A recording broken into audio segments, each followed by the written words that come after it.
Birds of prey are the hunters of the sky, powerfully equipped carnivores whose roots reach back to the age of the dinosaurs. Most, like eagles and falcons, hunt during the day.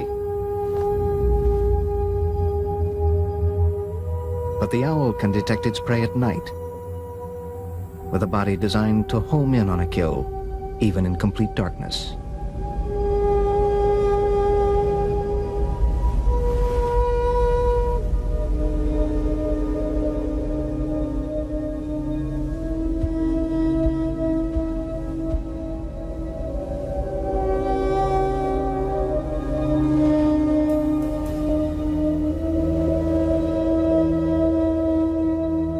Vultures are hunters too, though they prey on the dead.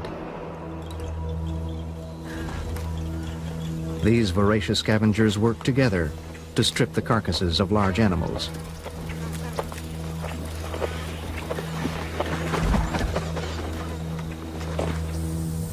For all their variety, birds of prey are savage and graceful, nature's monarchs of the air.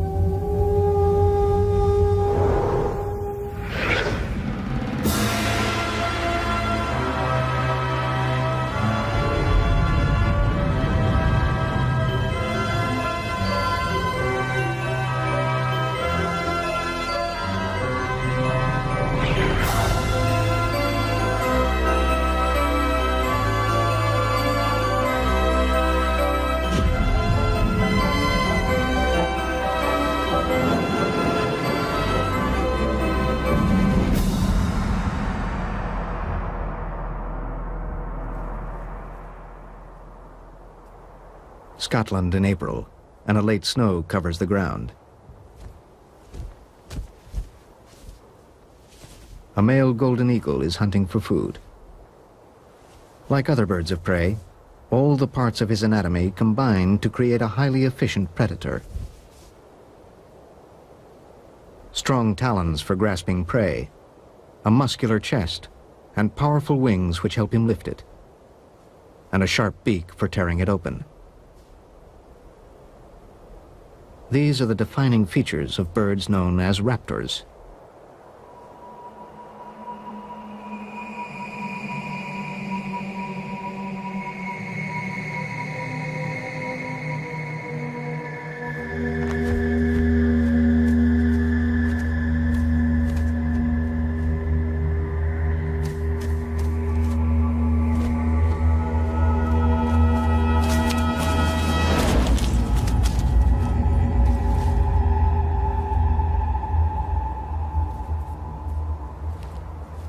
The golden eagle feeds mainly on rabbits, hares, and grouse, though it's strong enough to kill a deer calf.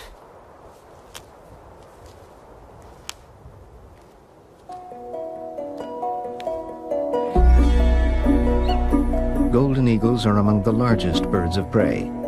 They can measure 3 feet from beak to tail, with a wingspan of 7 feet. As in most birds of prey, the female is larger than the male.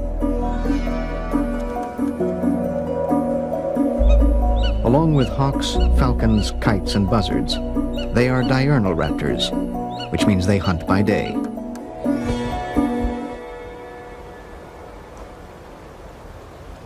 High up on the sides of a Scottish cliff, golden eagles nest in an eyrie. The female is feeding her young.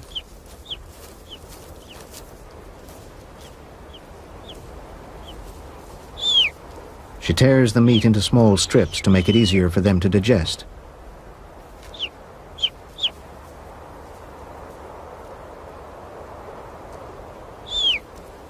However, the mother is unable to leave the nest to hunt.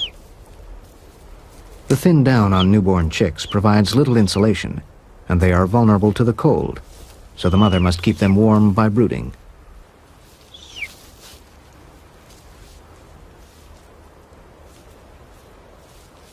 For the next 10 days, the whole family will rely on the hunting skills of the male.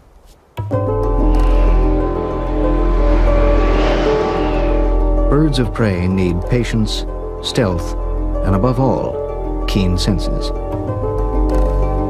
Eagles rely on their sight.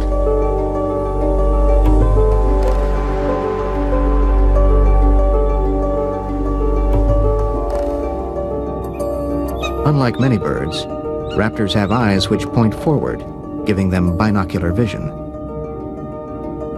By using both eyes to view the same object, they can see depth and are able to judge distances with great accuracy. They also have a third eyelid called a nictitating membrane, which protects their eyes, particularly when they attack.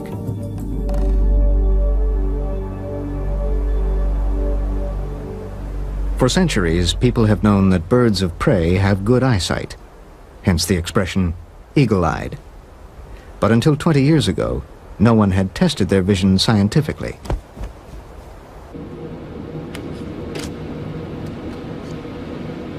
Liz Raymond, an Australian research scientist, was the first to develop an eye test for eagles.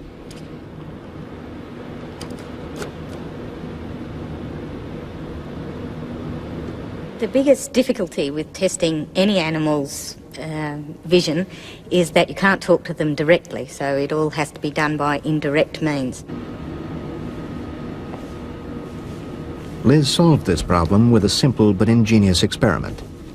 In the first stage, she trained an eagle to distinguish between images projected onto two screens. They have two choices. One is the black and white line of equal widths, and the other one is a projection of a homogeneous grey field. And what you ask the eagle to do after a lot of training is to fly to the black and white lines, and if the bird does that, then he would receive a food reward. Liz then made the black and white lines progressively thinner. The idea was to determine when the eagle could no longer distinguish the screen with the lines from the grey screen.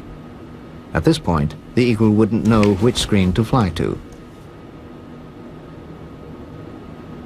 When he starts making the mistakes, or he's got 50% right and 50% wrong, then you can say that that's the actual limit of his resolving power. Liz was then able to compare the eagle's eyesight with that of humans. The results were quite surprising. If you hold your finger out, your thumbnail out about that distance, and if across your thumbnail you draw 60 black lines of equal widths and interdispersed with white lines of the same width, that's about the amount of detail that humans can resolve. But the eagle could see up to about 132 black lines, about 2.5 times as well as humans can see. One of the reasons for their powerful vision is their large eyes. If our eyes were in the same ratio to our body size, they'd be as big as oranges. A big eye allows a larger image to be projected onto the retina at the back of the eye. This image is decoded for color and detail by light-sensitive receptors called cones. An eagle's retina has 600,000 cones per square millimeter, 4 times as many as in humans. But eagle's eyes are practically fixed in their sockets and can only be turned a few degrees. To compensate for this, the eagle's neck is incredibly flexible and can twist all the way around. Not all birds of prey have such powerful eyesight. Smaller raptors, like the kestrel, have smaller eyes, and their visual acuity is little better than ours. Despite this, kestrels can see things we can't. This is because they have specialized cones that can detect ultraviolet light. These help them find their favorite food, voles. Voles feed during the day. Hidden in the grass, they are difficult to see. But they have one weakness, their bladder. They leave a trail of urine wherever they go. Urine reflects ultraviolet light. And to a kestrel searching for food, these trails are perfectly visible from the air.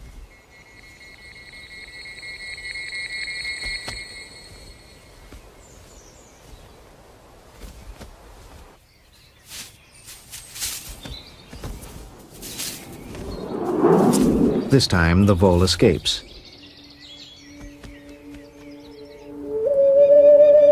As the light fades at the end of the day, diurnal raptors like the golden eagle give up the hunt. Their eyesight is adapted to work best in bright light. In low light, their vision is worse than ours, and they are unable to see their prey.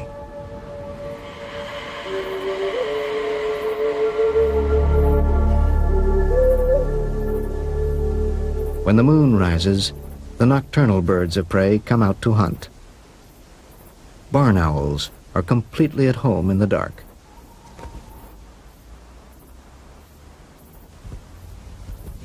They have all the features of the diurnal birds of prey, from their sharp talons to their strong beaks, but their eyes are different. In low light conditions, they are 100 times more sensitive than ours. Still, there are times when even a barn owl's eyes are not sensitive enough for hunting.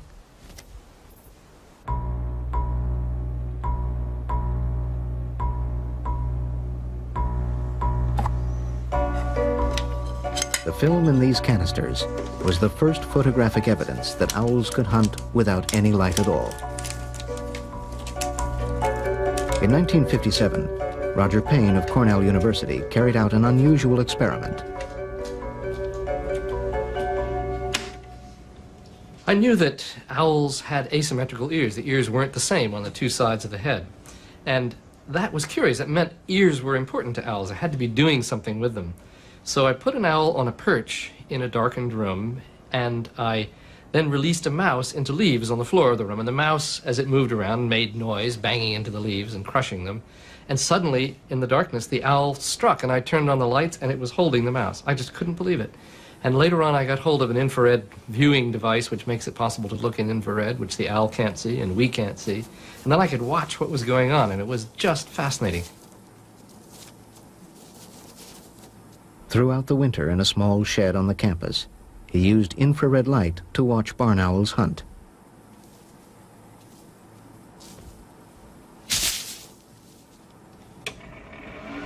He recorded what he saw on infrared film.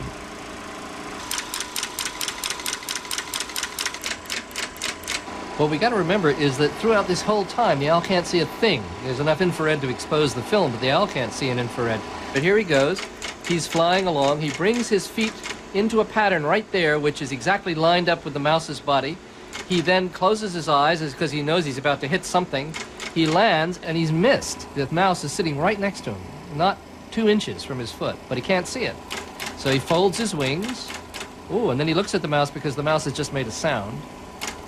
And now he leans way forward. He's 6 inches from it. And at this moment, he does a curious thing. He brings his feet from the floor all the way up and puts them out like that because it's the only way he can line them up with what he's hearing. Here he goes. Wham, he nails it right there.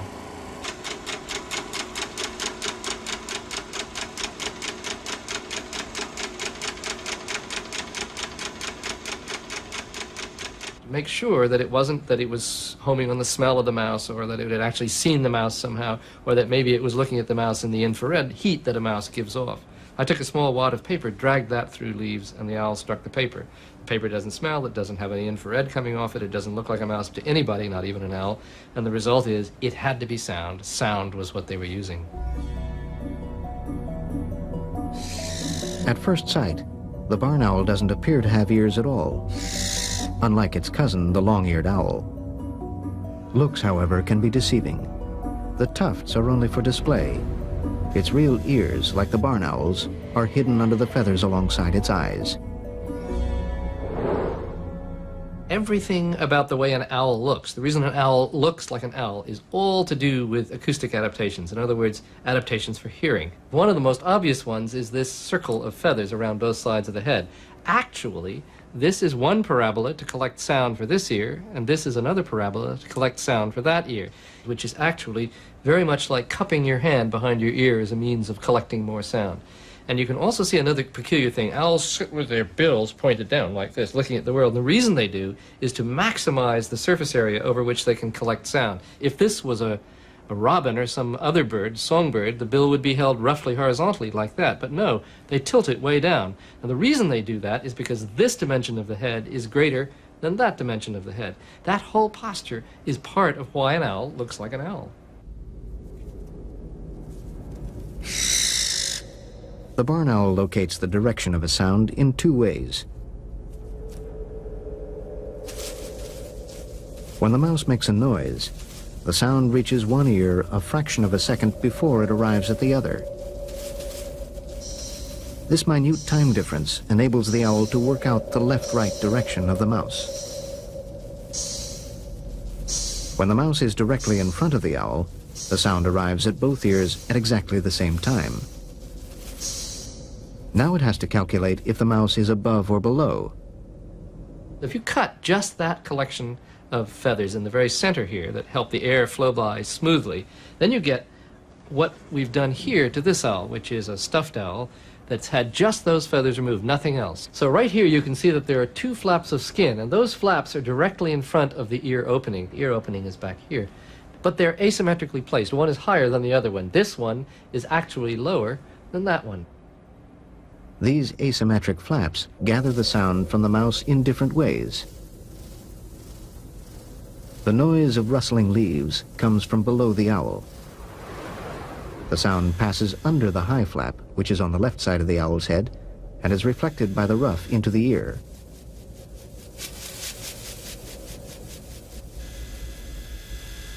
The low flap on the right side deflects the sound coming from below.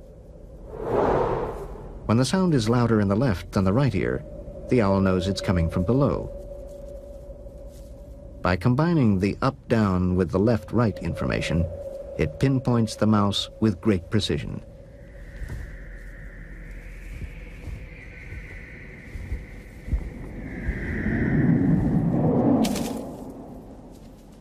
The mouse, however, has ears of its own. If it hears the owl coming, it can simply run away. There's a fight between owls and mice. Mice have ways to avoid owls. Owls have ways to improve their chances of catching a mouse, and this is one of them. The very leading edge of the feather that is in the front on the wing has a little series of tiny little spikes that stick out on it. No other bird of prey has these spikes. The leading edge of an eagle's wing is smooth. As the eagle flies, its wings cut through the air, creating turbulence. This turbulence creates large sound waves, making it noisy in flight. When an owl flies, the tiny spikes on its wings break down the air into smaller spirals called microturbulence. This makes the flight of the owl quieter.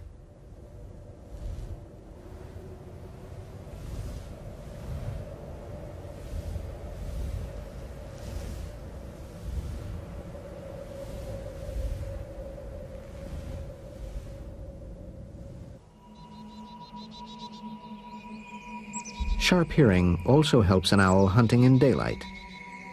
The great gray owl lives in northern latitudes, and in the winter months, its prey is hidden beneath a blanket of snow.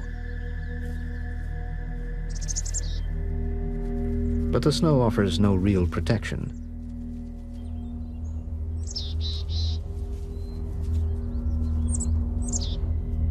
Even through this covering, the owl can detect the sound of a mouse eating.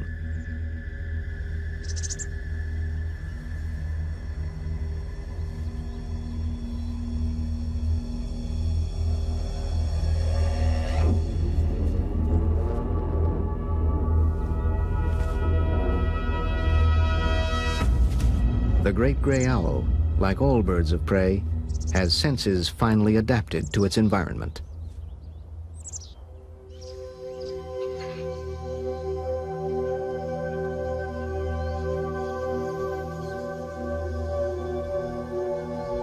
Turkey vultures ranging over the rainforests of South America can't see their food either.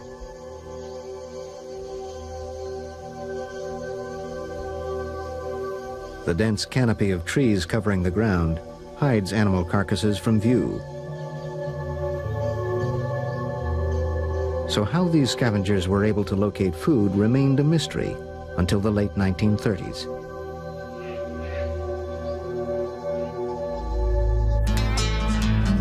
In California, the Union Oil Company was plagued by a leak in a 42-mile-long natural gas pipeline. The leak proved impossible to find in difficult terrain.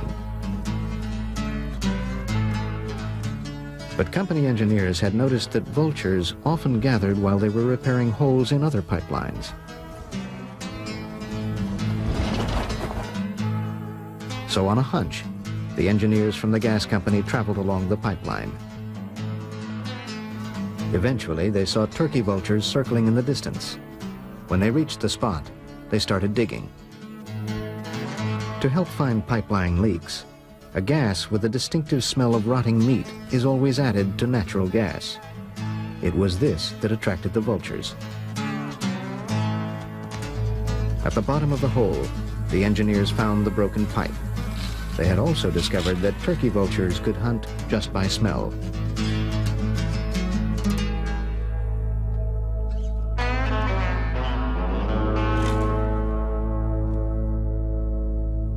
Turkey vultures have nostrils so large, you can see right through them.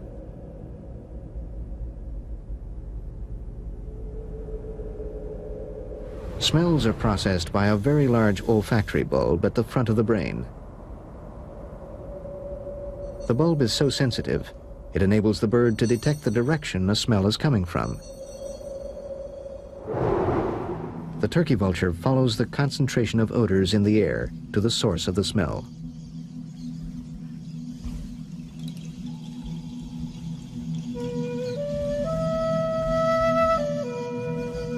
This acute sense provides a service to other vultures. While the turkey vulture flies low over the forest canopy, the other vultures soar high above, waiting and watching. These birds have a less developed sense of smell and rely on the turkey vulture to guide them to the food. When it descends, they follow.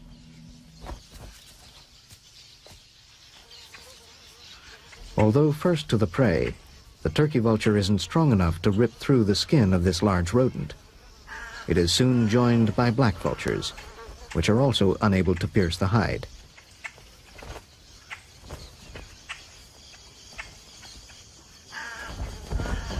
They must wait for the arrival of the king vulture.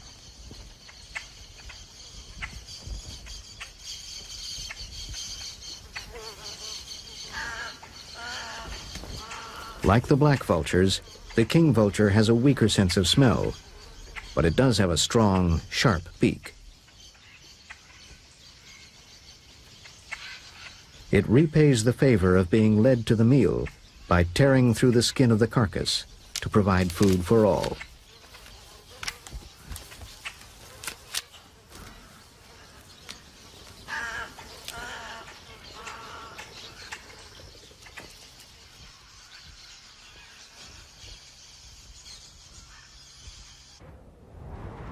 Back in Scotland, it is May.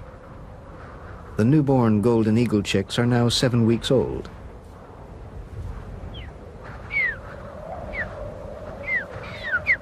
They still need feeding twice a day, but now they can be left alone on the Erie.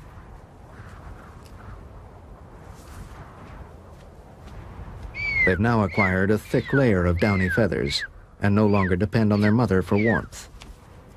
The feathers to come, however, will take them much further. A typical bird of prey has over 7,000 feathers, each with its own role. Some insulate the bird from the cold, others waterproof it from the rain. And then there are those that provide lift for flying. Before a bird flies, it raises and untangles its feathers, putting each one into place, ready for flight.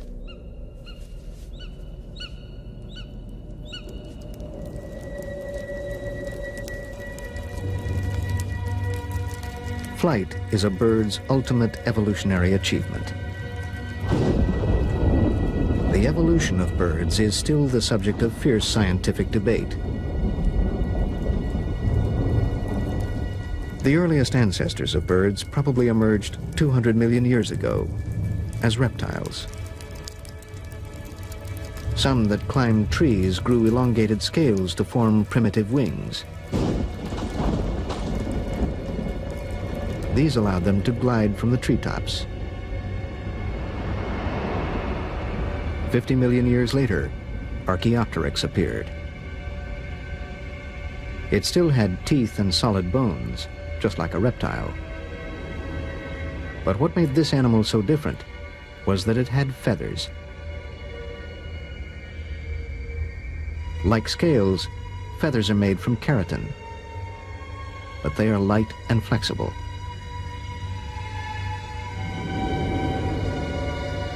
Archaeopteryx did more than glide. It could fly. Flight improved over the next 75 million years, as every possible ounce was trimmed from what were now the birds. To save weight, they even lost their teeth. Bones became hollow, strengthened with a honeycomb of trusses. About 50 million years ago, as the number of rodents and small mammals began to increase, birds appeared that could hunt this rich food supply.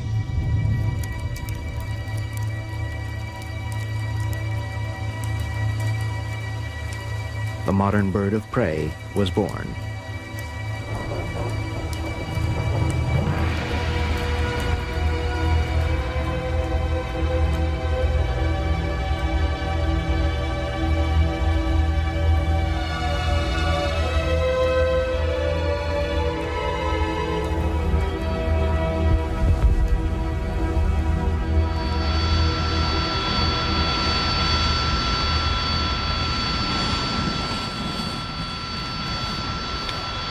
Eagle 01, Lake Tower, wind 1605, cleared for takeoff, change to departure. Eagle 01, cleared for takeoff, change to departure.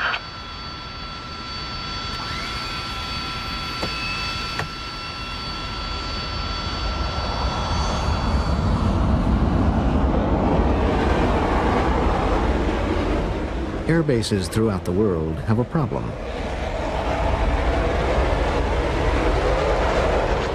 The short grass around an airfield attracts flocks of hungry birds. Just one bird flying into the engine of a jet can cause it to crash. The most dangerous time is when planes are coming in to land. War Dog 31, clear to land runway 24, wheels down.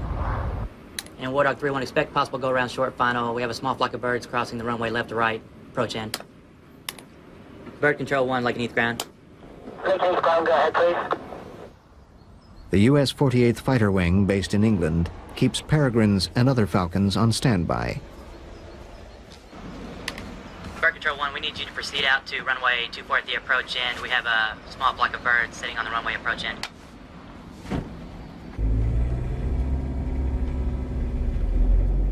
Peregrines are the natural enemy of the rooks and pigeons that feed near the runways.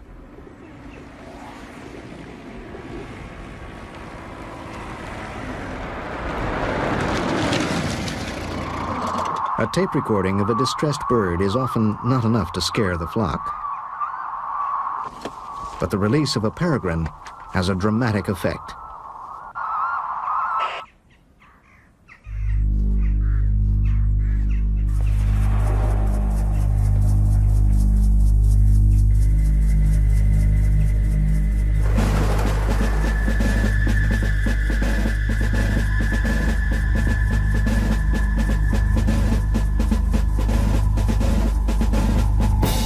First, it climbs to gain altitude. Then it launches its attack with a steep dive called a stoop.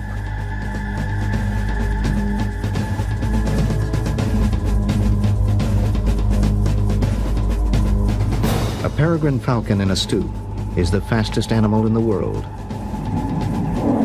A team in Germany has measured its speed at 217 miles per hour.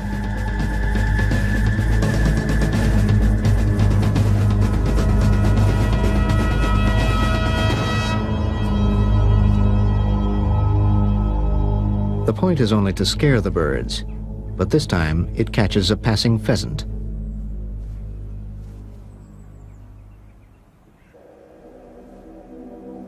A peregrine's strong wings are designed for maneuverability, but it depends on speed to catch its prey in the air. The wings power the bird forward at over 4 beats a second.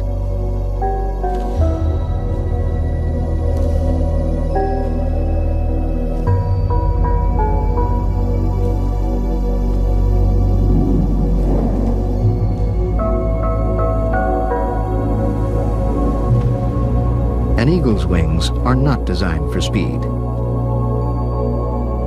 Their shape and 7-foot span enable them to soar over vast areas in search of prey on the ground.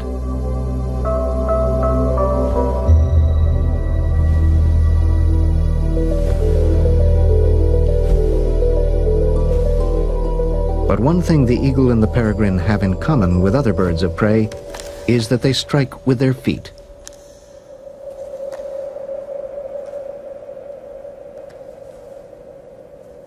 Each foot is armed with 4 talons, which pierce skin like daggers.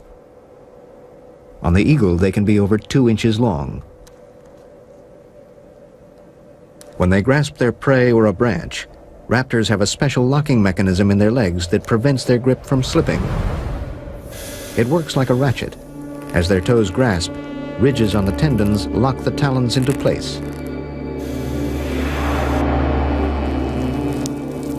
When it wants to let go, the bird pulls the outer sheath away from the tendon, and the grip is released.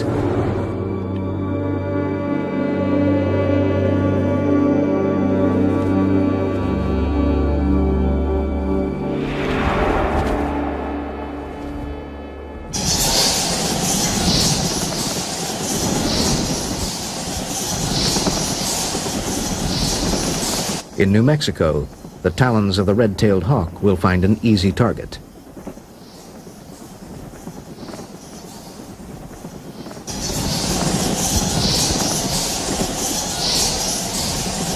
As the sun goes down, Mexican free-tailed bats stream out of their cave to start a night of feeding.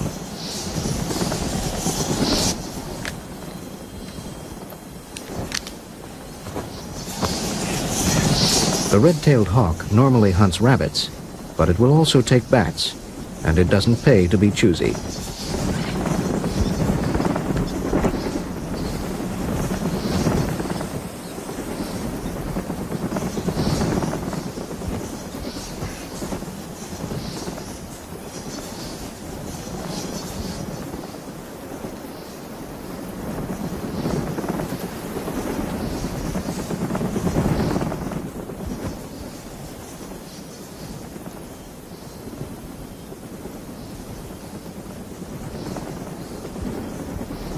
Raptors eating their prey have the skills of an experienced butcher.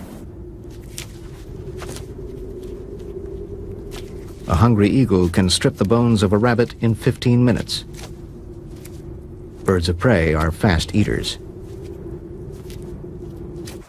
On the ground, the peregrine is vulnerable to predators, so it needs to eat quickly. It swiftly plucks the feathers of this pheasant to get at the flesh below.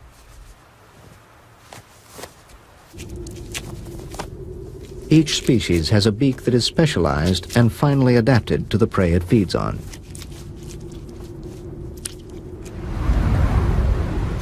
An eagle's beak has a sharp hook at the end, able to cut into meat like a knife point. And the sides of the beak have razor-sharp edges to tear flesh away from the carcass.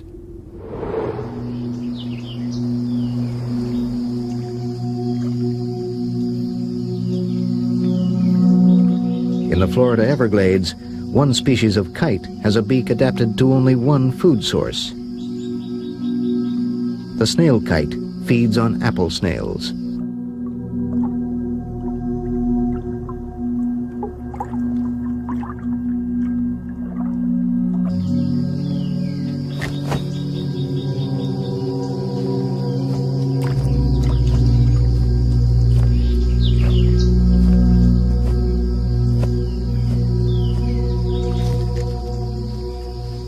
Its thin, curved beak is so well designed to prise a small snail out of its shell that the snail kite doesn't eat anything else.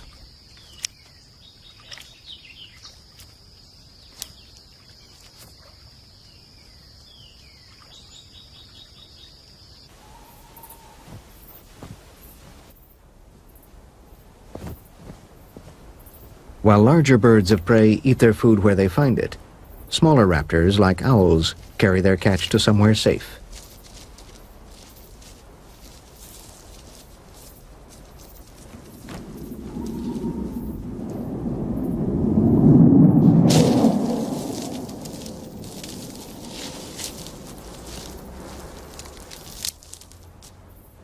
A raptor's digestive system, with its specialized gastric juices, is designed to deal with its exclusive diet of meat.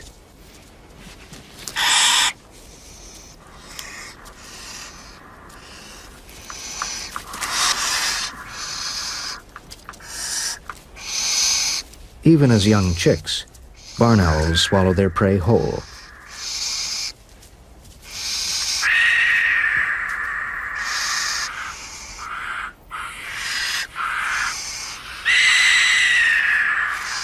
Then the owls use an internal organ to separate the meat from the bones and fur. Instead of teeth to break up the food, owls have a gizzard, a muscular stomach that grinds up the food. The meat is digested by acids, and the bones and fur are molded into pellets and regurgitated. Dissecting a pellet reveals the owl's diet. In a typical week, it will eat 12 voles, 14 mice, and 8 shrews.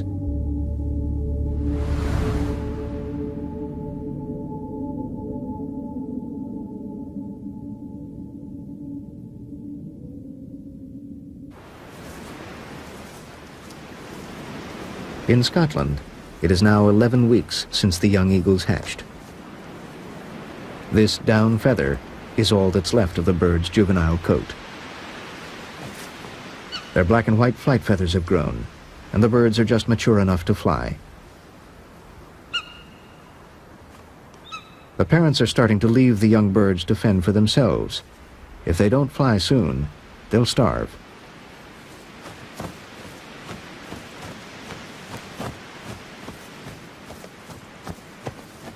These first flaps are essential preparation for flight. They build up muscles and strengthen the wings.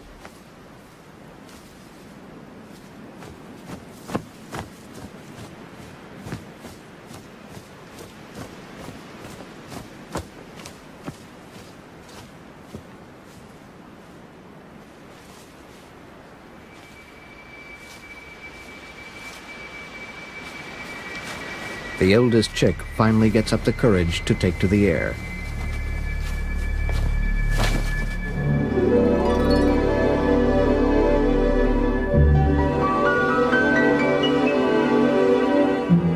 This maiden flight ends with an ungainly landing. For any bird of prey, the first year is the toughest in its life. Over half will die in their first 12 months, mainly due to starvation. To survive, these birds will now need to find sites where they can hunt and breed.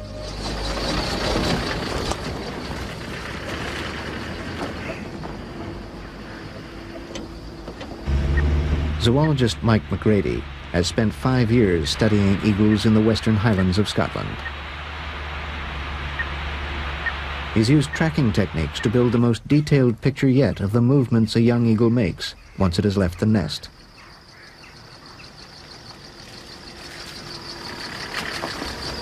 For the first few months after it leaves the nest, it is resident on its natal territory. But after, usually November through January, they move on and start to wander quite widely. These wanderings can be over hundreds of kilometers, and they don't seem to have any direction. To follow these wanderings, Mike fits the eagles with radio transmitters. But he has to catch one first.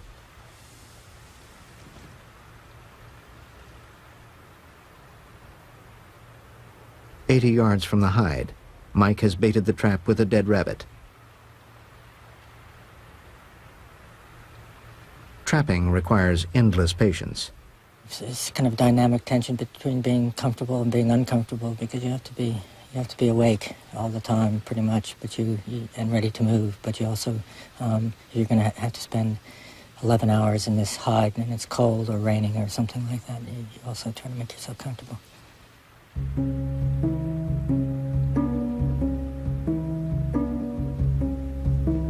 This is the 6th day of watching and waiting. When he does spot an eagle flying overhead, there's no guarantee it will be tempted by the bait. And even if it is, Mike's problems may have just begun. We then have to wait until the eagle is exactly in the right position, because one is always concerned that the eagle will be injured by our trapping methods. But once the eagle is in position, we just fire the trap by radio control. Unfortunately, sometimes the eagles spend half an hour in the wrong position, but in the trap, and we never catch them.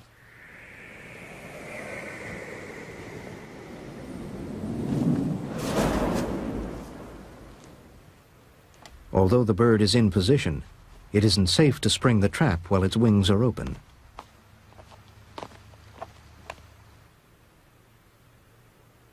Finally, it folds its wings.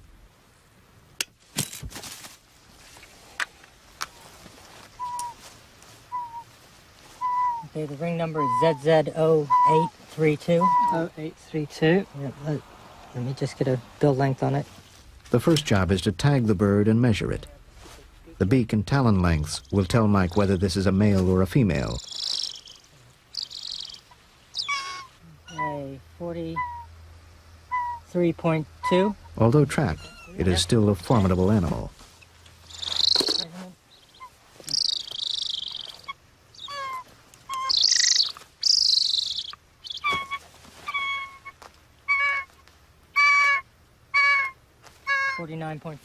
This bird has a short beak and talons, and so Mike knows it's a male. All right, we're ready to put the tag on.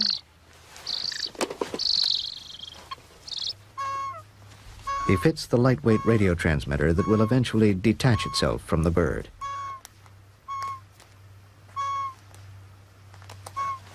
This is a tail-mounted transmitter, so its life expectancy is really dependent upon where the tails, how long that tail feather is going to stay in. I've tried to choose a feather that's relatively new, because eagles don't molt through all their feathers in one particular year. So hopefully this bird will be able to keep the transmitter on at least as long as the life of the transmitter, which might be about 2 years.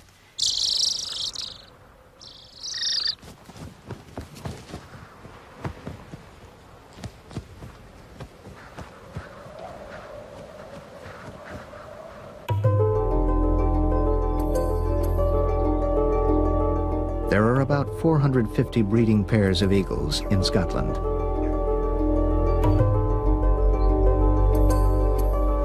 To be successful, a young golden eagle needs to claim a territory.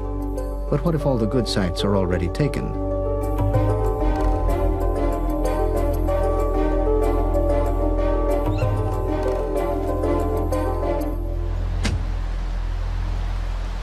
Today, Mike's picked up the signal of a young male eagle and followed it to its source.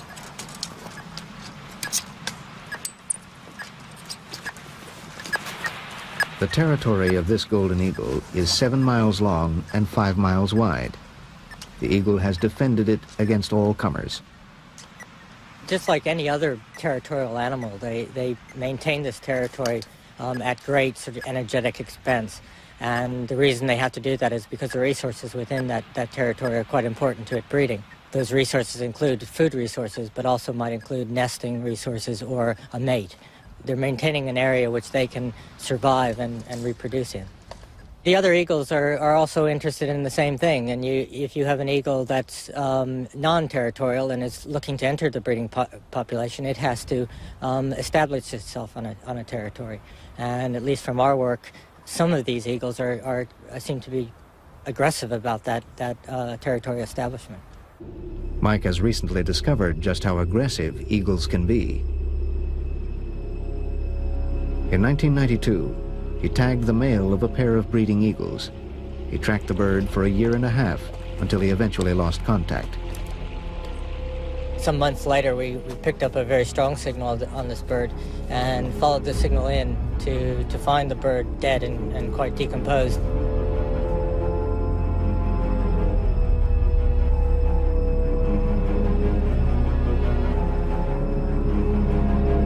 What he discovered next came as a complete surprise.